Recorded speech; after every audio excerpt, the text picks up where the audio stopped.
Have you ever noticed how cancellation messages always arrive at the most inconvenient time? You're already dressed, maybe even feeling proud of yourself for leaving the house, when your phone buzzes. Hey, I'm so sorry. Something came up. No explanation, no details, just enough words to completely change your mood. And instantly your mind starts racing. Did I do something wrong? Are they avoiding me? Was this plan never important to them in the first place? Or worse, am I just not important? But here's the uncomfortable truth most people don't want to admit. Sometimes you're the one sending that message. Sometimes you're the person staring at the ceiling, heart heavy, fingers hovering over the keyboard, trying to decide how to cancel without sounding like a bad human. And that's exactly why this topic matters. Because last-minute cancellations aren't just a social habit, they're a psychological signal. And once you understand what's really going on beneath the surface, the behavior stops looking rude, lazy, or confusing, and starts looking deeply human. Let's start with something simple but powerful. Most people don't cancel plans because they never wanted to go. In fact, many last-minute cancelers genuinely meant it when they said yes. At the moment they agreed, the plan felt doable, even exciting. Their future self looked energetic, confident, and social. They imagined laughing, talking, enjoying the moment. The problem is that the human brain is terrible at predicting future energy. Psychologists call this the planning fallacy. But in real life, it looks like this. I'll definitely feel better by then. I'll have more energy later. That version of me will handle it. And then later arrives. And that version of you doesn't exist. Instead, there's a tired, overstimulated, emotionally drained human being wondering why they ever agreed to leave the house. So the cancellation isn't a lie. It's a miscalculation, a hopeful guess that didn't survive reality. Another huge factor is anticipation anxiety, which often gets misunderstood. Many people assume anxiety only shows up during social interactions. But for some people, the real stress happens before the event even begins. Days before the plan, their mind starts running scenarios like a broken movie projector. What if it's awkward? What if there's silence? What if I don't know what to say? What if they realize I'm boring? What if I say something weird and replay it for the next 5 years?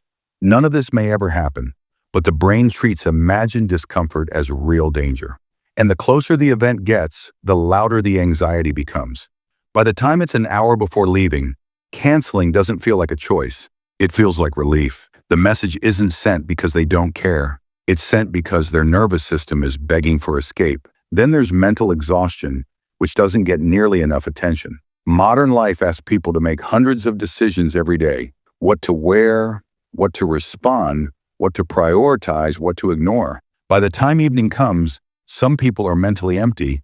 They're not sad. They're not angry. They're just done. And when social plans appear on top of that exhaustion, the cost suddenly feels too high. Getting dressed, traveling, talking, listening, reacting, it all requires mental energy. For someone already running on empty, canceling feels less like flaking and more like self-preservation. The irony is that from the outside, it looks careless. From the inside, it feels necessary. People-pleasing plays a massive role too. Some people cancel plans late, not because they don't care, but because they care too much. They struggle to say no in the moment. They don't want to disappoint. They don't want to seem difficult, so they say yes automatically, hoping they'll figure it out later. They tell themselves they'll feel different when the time comes. But when the time does come, reality shows up with full force. And because they delayed honesty earlier, they're now forced to cancel late. It's not manipulative, it's avoidant. And unfortunately, their attempt to protect someone else's feelings often ends up doing the opposite. Introversion also gets misunderstood in this conversation. Introversion doesn't mean disliking people or avoiding social connection. It simply means energy works differently. Introverts lose energy through prolonged interaction and regain it through solitude. So an introverted person can genuinely want to see you and still cancel because their energy tank ran out. What makes this tricky is that introverts don't always realize how drained they are until it's too late. They push through work, responsibilities, and obligations, assuming they'll have something left for social plans.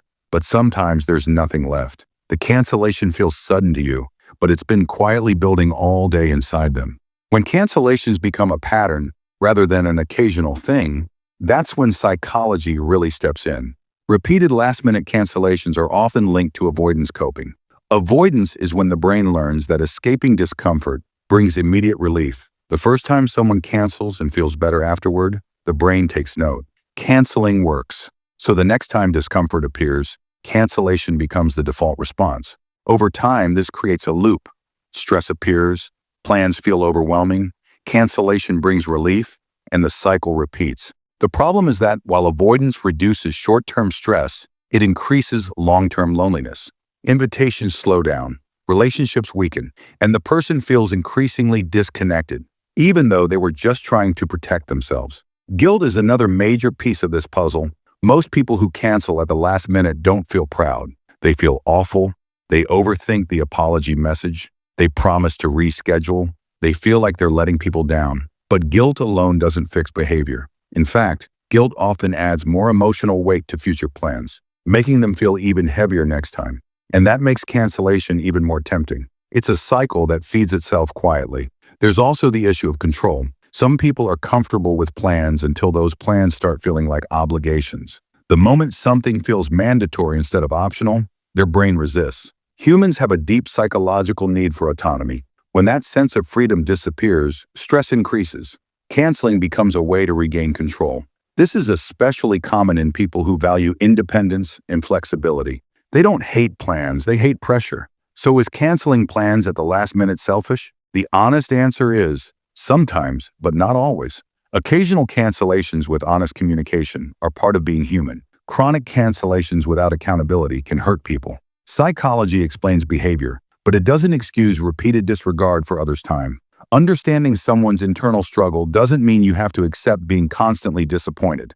Both things can be true at the same time. If you're someone who cancels plans often, the solution isn't to shame yourself. Shame doesn't create change. Awareness does. Pay attention to your patterns. Are you overcommitting? Are you ignoring your energy limits? Are you saying yes to avoid guilt rather than genuine desire? Start practicing earlier honesty. A respectful no today is kinder than a last-minute cancellation tomorrow. And when you do cancel, acknowledge the impact. Disappearing damages trust. Communication protects it. If you're on the receiving end of constant cancellations, it's important not to internalize everything, but also not to ignore patterns. Someone who values a relationship will eventually find a way to show up, even if it looks different than traditional plans. And if they don't, that information matters. You're allowed to want reliability. You're allowed to protect your time and emotional energy. Here's the truth most people avoid saying out loud. Last-minute cancellations are rarely about laziness or disrespect. They're about capacity, emotional capacity, mental capacity, social capacity. Some people have more at certain times, some have less, and many are running on empty without the language to explain it.